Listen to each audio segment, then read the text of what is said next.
Letter from Miss Mina Murray to Miss Lucy Westenra. 9th May. My dearest Lucy, forgive my long delay in writing, but I have been simply overwhelmed with work. The life of an assistant schoolmistress is sometimes trying. I am longing to be with you and by the sea, where we can talk together freely and build our castles in the air. I have been working very hard lately because I want to keep up with Jonathan's studies, and I have been practicing shorthand very assiduously. When we are married, I shall be able to be useful to Jonathan, and if I can stenograph well enough, I can take down what he wants to say in this way and write it out for him on the typewriter, at which also I am practicing very hard. He and I sometimes write letters in shorthand, and he is keeping a stenographic journal of his travels abroad. When I am with you, I shall keep a diary in the same way.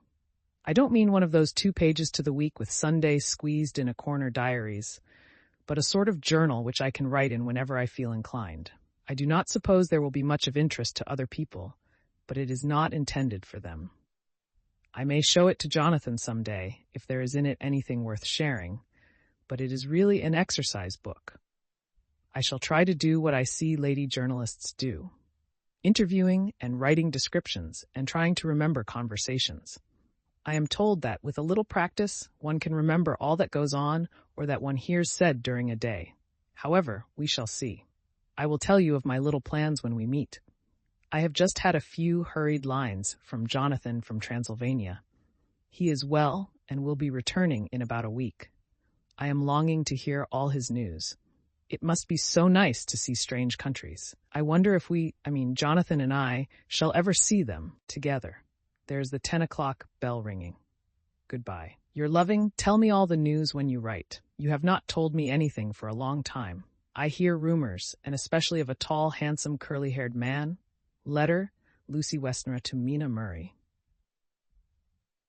17 Chatham Street, Wednesday. My dearest Mina, I must say you tax me very unfairly with being a bad correspondent. I wrote to you twice since we parted, and your last letter was only your second. Besides, I have nothing to tell you. There is really nothing to interest you. Town is very pleasant just now, and we go a good deal to picture galleries and for walks and rides in the park. As to the tall, curly-haired man, I suppose it was the one who was with me at the last pop. Someone has evidently been telling tales. That was Mr. Holmwood. He often comes to see us, and he and Mamma get on very well together. They have so many things to talk about in common. We met some time ago a man that would just do for you if you were not already engaged to Jonathan. He is an excellent part, being handsome, well off, and of good birth. He is a doctor and really clever. Just fancy. He is only 29, and he has an immense lunatic asylum all under his own care. Mr. Holmwood introduced him to me, and he called here to see us, and often comes now. I think he is one of the most resolute men I ever saw, and yet the most calm. He seems absolutely imperturbable. I can fancy what a wonderful power he must have over his patients. He has a curious habit of looking one straight in the face, as if trying to read one's thoughts. He tries this on very much with me, but I flatter myself he has got a tough nut to crack. I know that from my glass. Do you ever try to read your own face? I do, and I can tell you it is not a bad study and gives you more trouble than you can well fancy if you have never tried it. He says that I afford him a curious psychological study, and I humbly think I do. I do not, as you know, take sufficient interest in dress to be able to describe the new fashions. Dress is a bore. That is slang again, but never mind. Arthur says that every day. There, it is all out. Mina, we have told all our secrets to each other since we were children. We have slept together and eaten together and laughed and cried together. And now, though I have spoken, I would like to speak more. Oh, Mina, couldn't you guess? I love him. I am blushing as I write, for although I think he loves me, he has not told me so in words. But oh, Mina, I love him. I love him. I love him. There, that does me good. I wish I were with you, dear, sitting by the fire undressing as we used to sit, and I would try to tell you what I feel. I do not know how I am writing this even to you. I am afraid to stop, or I should tear up the letter, and I don't want to stop, for I do so want to tell you all. Let me hear from you at once, and tell me all that you think about it. Mina, I must stop. Good night. Bless me in your prayers, and Mina, pray for my happiness. P.S. I need not tell you this is a secret. Good night again. Letter, Lucy Westenra to Mina Murray. 24 May. My dearest Mina, thanks and thanks and thanks again for your sweet letter. It was so nice to be able to tell you and to have your sympathy. My dear, it never rains but it pours. How true the old proverbs are. Here am I, who shall be 20 in September, and yet I never had a proposal till today, not a real proposal, and today I have had 3. Just fancy, 3 proposals in one day. Isn't it awful? I feel sorry, really and truly sorry, for 2 of the poor fellows. Oh, Mina, I am so happy that I don't know what to do with myself. And 3 proposals. But for goodness sake, don't tell any of the girls, or they would be getting all sorts of extravagant ideas and imagining themselves injured and slighted if in their very first day at home they did not get 6 at least. Some girls are so vain. You and I, Mina dear, who are engaged and are going to settle down soon soberly into old married women, can despise vanity. Well, I must tell you about the 3, but you must keep it a secret, dear, from every one, except, of course, Jonathan. You will tell him, because I would, if I were in your place, certainly tell Arthur. A woman ought to tell her husband everything. Don't you think so, dear? And I must be fair. Men like women, certainly their wives, to be quite as fair as they are, and women, I am afraid, are not always quite as fair as they should be. Well, my dear, number 1 came just before lunch. I told you of him, Dr. John Seward, the lunatic asylum man, with the strong jaw and the good forehead. He was very cool outwardly, but was nervous all the same. He had evidently been schooling himself as to all sorts of little things, and remembered them. But he almost managed to sit down on his silk hat, which men don't generally do when they are cool, and then when he wanted to appear at ease he kept playing with a lancet in a way that made me nearly scream. He spoke to me, Mina, very straightforwardly. He told me how dear I was to him, though he had known me so little, and what his life would be with me to help and cheer him. He was going to tell me how unhappy he would be if I did not care for him, but when he saw me cry he said that he was a brute and would not add to my present trouble. Then he broke off and asked if I could love him in time, and when I shook my head, his hands trembled, and then with some hesitation he asked me if I cared already for anyone else. He put it very nicely, saying that he did not want to wring my confidence from me, but only to know, because if a woman's heart was free, a man might have hope. And then, Mina, I felt a sort of duty to tell him that there was someone. I only told him that much, and then he stood up, and he looked very strong and very grave as he took both my hands in his, and said he hoped I would be happy, and that if I ever wanted a friend, I must count him one of my best. Oh, Mina dear, I can't help crying, and you must excuse this letter being all blotted. Being proposed to is all very nice and all that sort of thing, but it isn't at all a happy thing when you have to see a poor fellow, whom you know loves you honestly, going away and looking all broken-hearted, and to know that, no matter what he may say at the moment, you are passing quite out of his life. My dear, I must stop here at present. I feel so miserable, though I am so happy. Evening. Arthur has just gone, and I feel in better spirits than when I left off, so I can go on telling you about the day. Well, my dear, number 2 came after lunch. He is such a nice fellow, an American from Texas, and he looks so young and so fresh that it seems almost impossible that he has been to so many places and has had such adventures. I sympathize with poor Desdemona when she had such a dangerous stream poured in her ear, even by a black man. I suppose that we women are such cowards that we think a man will save us from fears, and we marry him. I know now what I would do if I were a man and wanted to make a girl love me. No, I don't, for there was Mr. Morris telling us his stories, and Arthur never told any, and yet, my dear, I am somewhat previous. Mr. Quincy P. Morris found me alone. It seems that a man always does find a girl alone. No, he doesn't, for Arthur tried twice to make a chance, and I helping him all I could. I am not ashamed to say it now. I must tell you beforehand that Mr. Morris doesn't always speak slang. That is to say, he never does so to strangers or before them, for he is really well educated and has exquisite manners. But he found out that it amused me to hear him talk American slang, and whenever I was present and there was no one to be shocked, he said such funny things. I am afraid, my dear, he has to invent it all, for it fits exactly into whatever else he has to say. But this is a way slang has. I do not know myself if I shall ever speak slang. I do not know if Arthur likes it, as I have never heard him use any as yet. Well, Mr. Morris sat down beside me and looked as happy and jolly as he could, but I could see all the same that he was very nervous. He took my hand in his and said ever so sweetly, "Miss Lucy, I know I ain't good enough to regulate the fixins of your little shoes, but I guess if you wait till you find a man that is, you will go join them 7 young women with the lamps when you quit.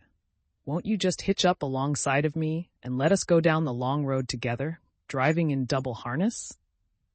Well, he did look so good-humored and so jolly that it didn't seem half so hard to refuse him as it did poor Dr. Seward. So I said, as lightly as I could, that I did not know anything of hitching and that I wasn't broken to harness at all yet. Then he said that he had spoken in a light manner, and he hoped that if he had made a mistake in doing so on so grave, so momentous an occasion for him, I would forgive him. He really did look serious when he was saying it, and I couldn't help feeling a bit serious too. I know, Mina, you will think me a horrid flirt, though I couldn't help feeling a sort of exultation that he was number 2 in one day. And then, my dear, before I could say a word, he began pouring out a perfect torrent of love-making, laying his very heart and soul at my feet. He looked so earnest over it that I shall never again think that a man must be playful always, and never earnest, because he is merry at times. I suppose he saw something in my face which checked him, for he suddenly stopped and said with a sort of manly fervor that I could have loved him for if I had been free. "Lucy, you are an honest-hearted girl, I know. I should not be here speaking to you as I am now if I did not believe you clean grit right through to the very depths of your soul. Tell me, like one good fellow to another, is there any one else that you care for? And if there is, I'll never trouble you a hair's breadth again, but will be, if you will let me, a very faithful friend." My dear Mina, why are men so noble when we women are so little worthy of them? Here was I almost making fun of this great-hearted, true gentleman. I burst into tears. I am afraid, my dear, you will think this a very sloppy letter in more ways than one, and I really felt very badly. Why can't they let a girl marry 3 men, or as many as want her, and save all this trouble? But this is heresy, and I must not say it. I am glad to say that, though I was crying, I was able to look into Mr. Morris's brave eyes, and I told him out straight. Yes, there is someone I love, though he has not told me yet that he even loves me. I was right to speak to him so frankly, for quite a light came into his face, and he put out both his hands and took mine. I think I put them into his, and said in a hearty way, "That's my brave girl. It's better worth being late for a chance of that winning you than being in time for any other girl in the world. Don't cry, my dear. If it's for me, I'm a hard nut to crack, and I take it standing up. If that other fellow doesn't know his happiness, well, he'd better look for it soon, or he'll have to deal with me. Little girl, your honesty and pluck have made me a friend, and that's rarer than a lover. It's more unselfish anyhow. My dear, I'm going to have a pretty lonely walk between this and Kingdom Come. Won't you give me one kiss? It'll be something to keep off the darkness now and then. You can, you know, if you like, for that other good fellow. He must be a good fellow, my dear, and a fine fellow, or you could not love him. Hasn't spoken yet." That quite won me, Mina, for it was brave and sweet of him, and noble too, to a rival, wasn't it? And he so sad, so I leant over and kissed him. He stood up with my 2 hands in his, and as he looked down into my face, I am afraid I was blushing very much. He said, "Little girl, I hold your hand, and you've kissed me, and if these things don't make us friends, nothing ever will. Thank you for your sweet honesty to me, and goodbye." He wrung my hand, and taking up his hat, went straight out of the room without looking back, without a tear or a quiver or a pause, and I am crying like a baby. Oh, why must a man like that be made unhappy, when there are lots of girls about who would worship the very ground he trod on? I know I would if I were free. Only I don't want to be free. My dear, this quite upset me, and I feel I cannot write of happiness just at once, after telling you of it, and I don't wish to tell of the number 3 until it can be all happy. Ever your loving P.S. Oh, about number 3. I needn't tell you of number 3, need I? Besides, it was all so confused. It seemed only a moment from his coming into the room till both his arms were round me and he was kissing me. I am very, very happy, and I don't know what I have done to deserve it. I must only try in the future to show that I am not ungrateful to God for all his goodness to me in sending to me such a lover, such a husband, and such a friend. Goodbye. Dr. Seward's Diary. 25th May. Ebb tide in appetite today.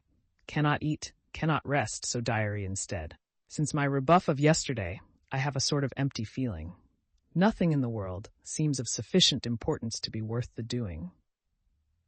As I knew that the only cure for this sort of thing was work, I went down amongst the patients.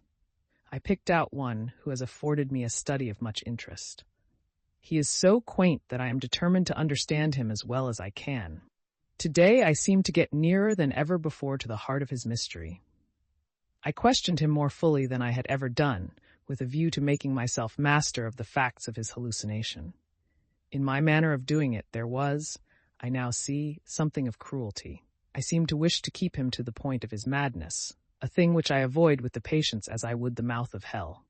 Mem. Under what circumstances would I not avoid the pit of hell?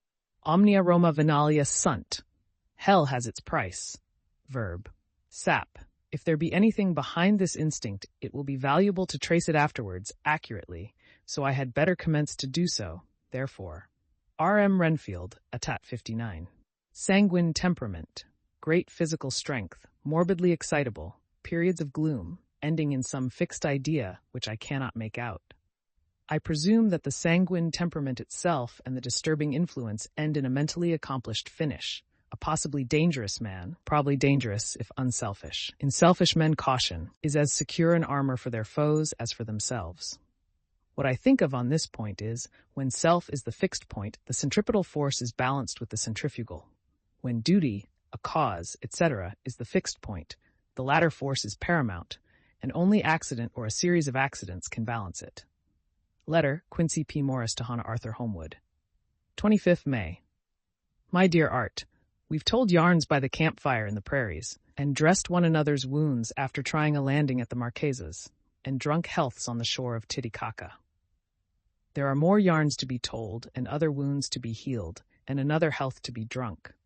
Won't you let this be at my campfire tomorrow night? I have no hesitation in asking you, as I know a certain lady is engaged to a certain dinner party, and that you are free. There will only be one other, our old pal at the Korea, Jack Seward. He's coming too, and we both want to mingle our weeps over the wine cup, and to drink a health with all our hearts to the happiest man in all the wide world, who has won the noblest heart that God has made and the best worth winning.